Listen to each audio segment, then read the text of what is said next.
You let me believe my father was a hero!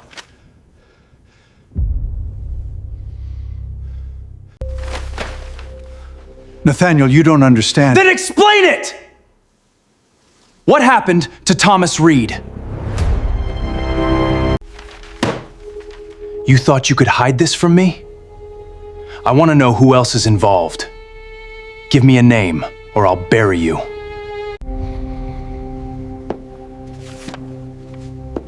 Your father knew this day would come. What day? The day you finally discovered what your father buried. Your family's legacy, or the truth. But Nathaniel had no idea how his father's secret began. Welcome to Mindfold Stories, where every life holds a story worth discovering, because the story you're about to witness may change the way you see success forever. Years earlier, Nathaniel Blackwood had spent most of his life believing he understood his father. Richard Blackwood was a legend, a self-made billionaire, a brilliant businessman, a man who had supposedly started with almost nothing and built Blackwood Global Holdings into an international empire.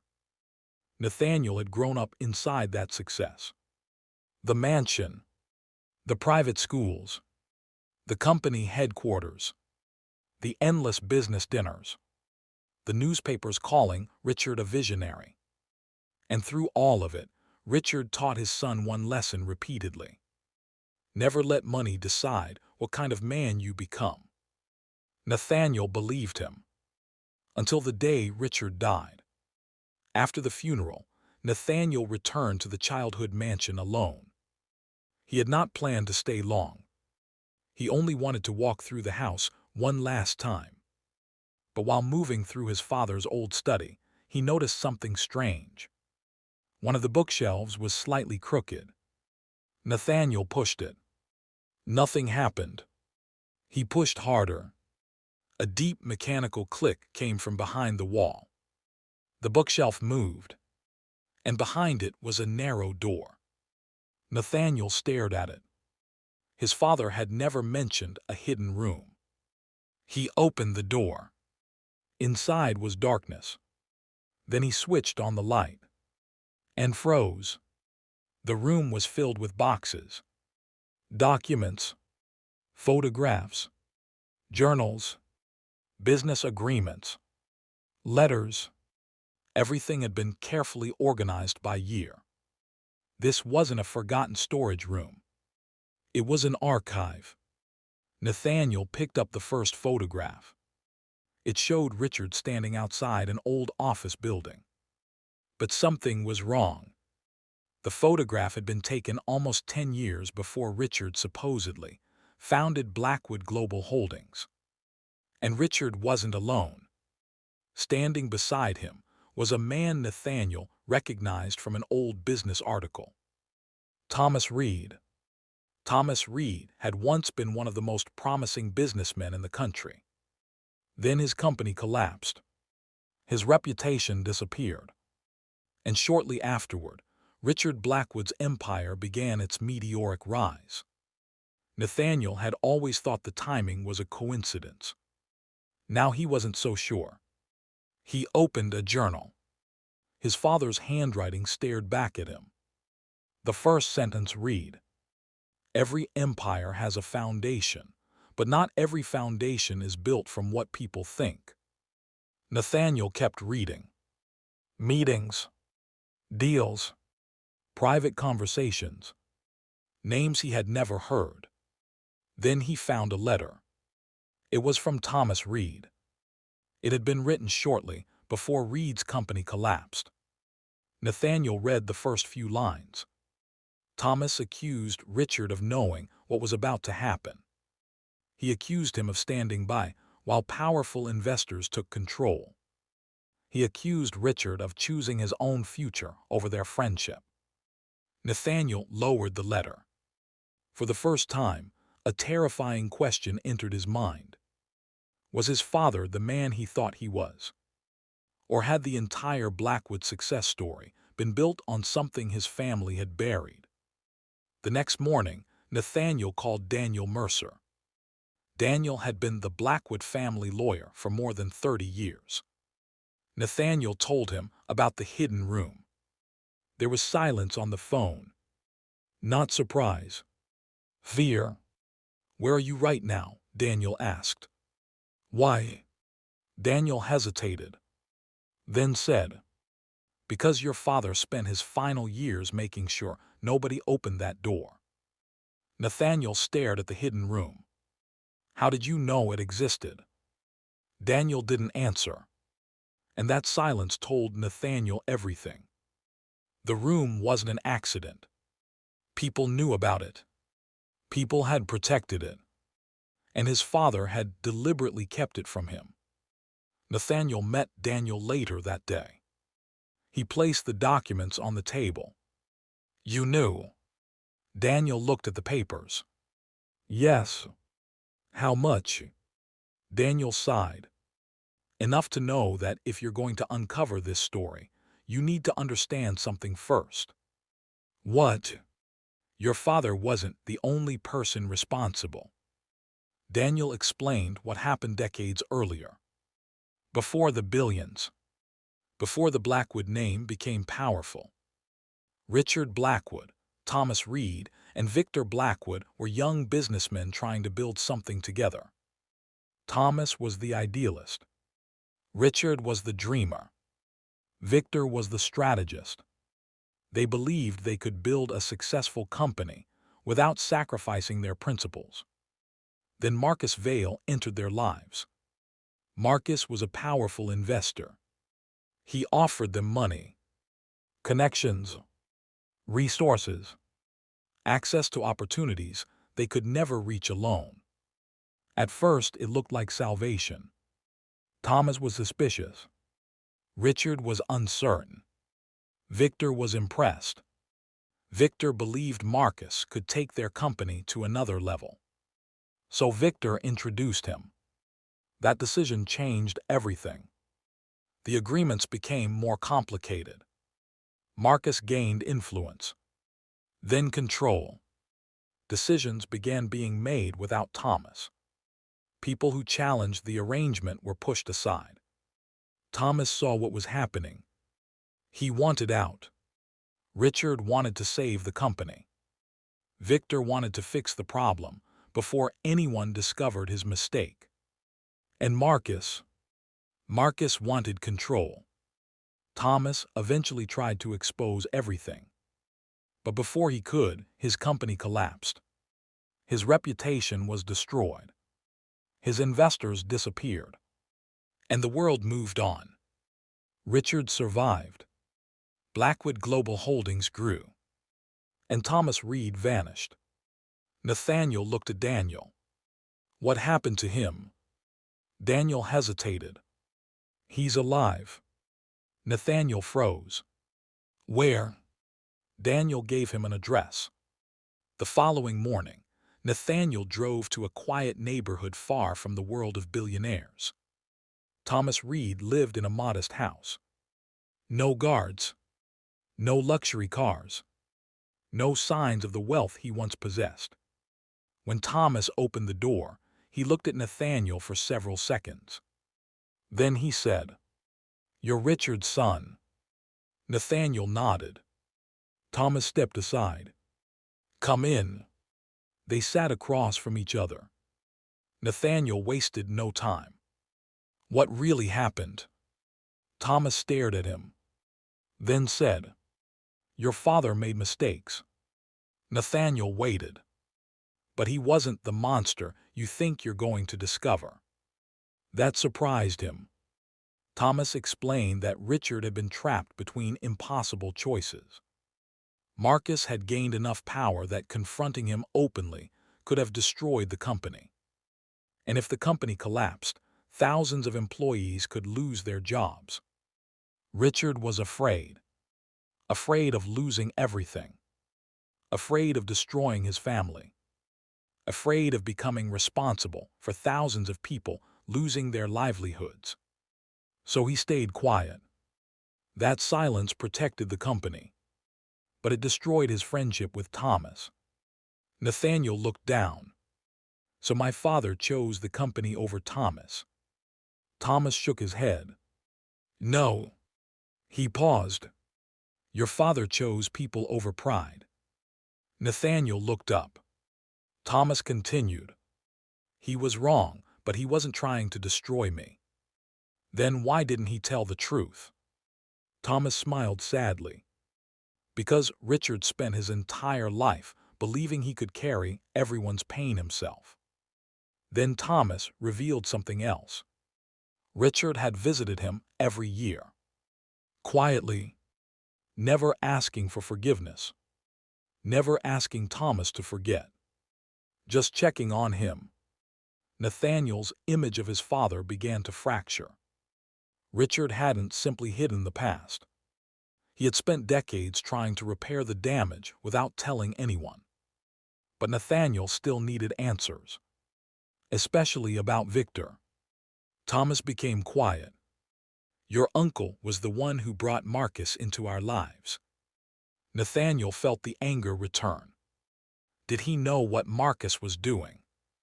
Eventually. And he was ashamed. That was when Nathaniel realized something. Everyone had been hiding something. Victor had hidden his mistake. Richard had hidden his guilt. Thomas had hidden his pain. Marcus had hidden his intentions. But there was still one person Nathaniel hadn't confronted. Marcus Vale. Nathaniel found him living on a private estate far from the public eye. The property looked more like a fortress than a home. Marcus was waiting when Nathaniel arrived. He looked older than the photographs, but his eyes were sharp. You look like your father, Marcus said. Nathaniel placed the documents on the table. What happened to Thomas Reed? Marcus didn't flinch. Thomas couldn't accept the reality of business. What reality? Marcus looked directly at him. Sometimes people have to lose for others to win. Nathaniel felt disgusted. You destroyed people's lives.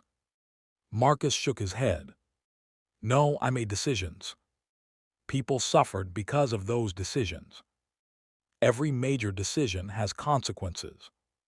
There was no remorse in his voice. That was what frightened Nathaniel most. Marcus genuinely believed he had done nothing wrong. To him, people were numbers. Companies were assets. Losses were acceptable if the final result was victory. Nathaniel stood. You knew my father was afraid. Marcus nodded. He wasn't afraid of me. Then what was he afraid of? Marcus looked toward the window. He was afraid you would become like him. Nathaniel stopped. What does that mean? Your father spent years trying to separate you from the world he entered. Marcus looked back at him. He didn't want you to inherit his mistakes. Nathaniel returned to the mansion that night. He went directly into the hidden room. For hours, he searched through every box, every file, every photograph, until he found a false compartment beneath the old wooden table. Inside was an envelope. 3 words were written across it. For Nathaniel, alone. His hands shook as he opened it. It was a letter from Richard. His father had written it shortly before his death. The first sentence stopped him. My son, if you have found this room, then you are finally ready to understand the truth. Nathaniel kept reading. Richard admitted that he had made terrible decisions. He admitted that he had blamed Victor because it was easier than admitting his own responsibility. Then came the sentence Nathaniel would remember for the rest of his life. Your uncle opened the door, but I was the one who chose to walk through it. Nathaniel sat silently. His father was taking responsibility. Not all of it. Not responsibility for everything, but responsibility for his own choices. Richard explained that Alina, Nathaniel's mother, had challenged him for years. She wanted him to tell the truth. She believed protecting a family name could never be more important than protecting people. And Alina was the reason Richard created the hidden room. Not to hide the truth, to preserve it. Richard wrote, "Your mother told me that one day you would need the truth more than you needed the illusion of a perfect family." Nathaniel stopped reading. The room suddenly made sense. His father hadn't created the archive to protect himself. He had created it because he knew that one day Nathaniel would inherit the Blackwood name. And Richard didn't want his son to inherit a lie. But there was more. Richard had secretly kept records of payments made over decades. Money given to employees, families, people affected by the company's decisions, people whose names never appeared in the newspapers. He had been quietly trying to repair what he had helped damage. Daniel later explained why. "Your father didn't want forgiveness he hadn't earned." Then Nathaniel asked the question that had been haunting him. "If he wanted me to know, why hide it?" Daniel answered, "Because he knew you might worship him or hate him." Nathaniel looked down. His father had wanted something else.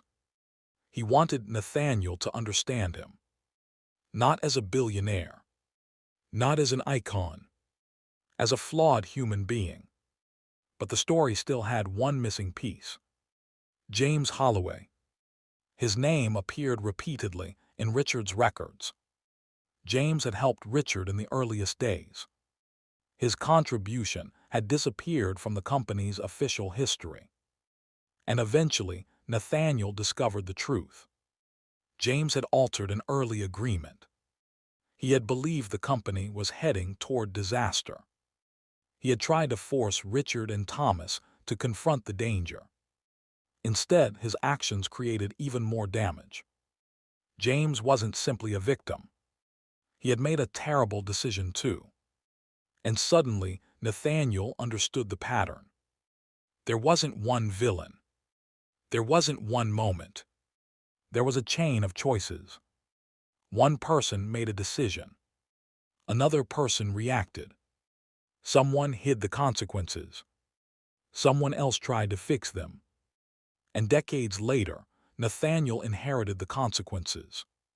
Finally, he brought everyone together. Daniel, Thomas, Victor, Marcus, James. They sat around the same table in the mansion where everything had begun. Nathaniel placed Richard's final letter in the center. "I don't want to know who is guilty," he said. "I want to know what happened." Thomas spoke first. Then Victor. Then Marcus.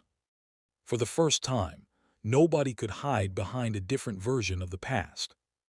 Victor admitted that he had introduced Marcus. He admitted that he knew the agreements were shifting control.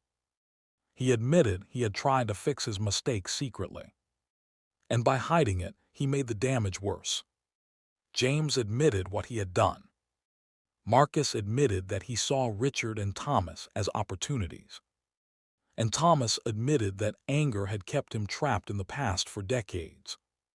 Then Daniel opened his briefcase. Inside were Richard's final documents. Payments, records, letters, evidence that Richard had spent years trying to repair the damage. Thomas stared at them, then quietly said, "I never wanted revenge." Everyone looked at him. "I wanted the truth." Nathaniel finally understood. That was what the hidden room had really been about. Not money, not revenge, not even the Blackwood name. The truth. But now came the hardest part. Richard had left Nathaniel a final choice. Nathaniel could protect the Blackwood Empire. He could bury the past. He could release a carefully controlled version of the story. Or he could expose everything. The truth could damage the family name. It could shake the company. It could expose powerful people. It could change the way the world remembered Richard Blackwood, and thousands of employees could be affected by the fallout. Nathaniel sat alone in his father's study that night. He looked at the old photograph of Richard. For most of his life, he had wanted to become like his father. Now he finally understood why Richard had spent years trying to stop that from happening. Nathaniel opened the final page of the letter. Richard had written, "If you choose to protect the empire, I will understand. If you choose to expose everything, I will understand. Then, but whatever you choose, do not repeat my greatest mistake." Nathaniel turned the page. One sentence remained. "Do not confuse protecting what you built with protecting what matters." Nathaniel closed his eyes. Then he made his decision. The following morning, he walked into the Blackwood headquarters. Executives were waiting. They expected him to accept his inheritance. They expected him to become the next Blackwood. Instead, Nathaniel placed a folder on the boardroom table. "We are opening the archives." Nobody spoke. "We are reviewing the company's history." A board member stood. "You understand what this could do to the company?" Nathaniel looked at him. "Yes." "And you're still doing it?" "Yes." "Why?" Nathaniel thought about Thomas, Victor, James, Marcus, his mother, and finally his father. Then he answered, "Because my family spent too long protecting the legacy." He looked around the room. "I'm going to protect the truth." The decision changed Blackwood Global Holdings. The archives were opened. Independent investigators reviewed the records. Thomas Reed's contribution was restored. James Holloway's name was returned to the company's history. Victor finally accepted responsibility for his role. And Marcus Vale's actions became part of the public record. But Nathaniel did not destroy everything his father had built. He changed it. The company created programs for employees and communities affected by corporate decisions. The foundation Richard had quietly funded was expanded, and the Blackwood name became associated with something different. Not perfection, accountability. Years later, Nathaniel returned to the mansion. He walked into the hidden room. The boxes were still there. The photographs, the letters, the records. But the room no longer felt dark, because there was nothing left to hide. Nathaniel stood where he had first discovered the truth, and he finally understood what his father had been trying to teach him. The greatest inheritance was never the money. It was the wisdom to know what to do with it. Richard had built an empire, but Nathaniel had been given something harder: the chance to decide what that empire would mean. He looked once more at his father's photograph. For years, Nathaniel had believed the hidden room contained his father's darkest secret. He was wrong. The room contained something far more important: his father's greatest failure, his deepest regrets, his unfinished apologies, and the truth he was finally brave enough to leave behind. Nathaniel turned off the light, then closed the door, not to hide the truth, but to preserve the lesson. Because every family has a past, every empire has a foundation, and every generation eventually faces the same question: will you protect what you inherited, or will you have the courage to change it?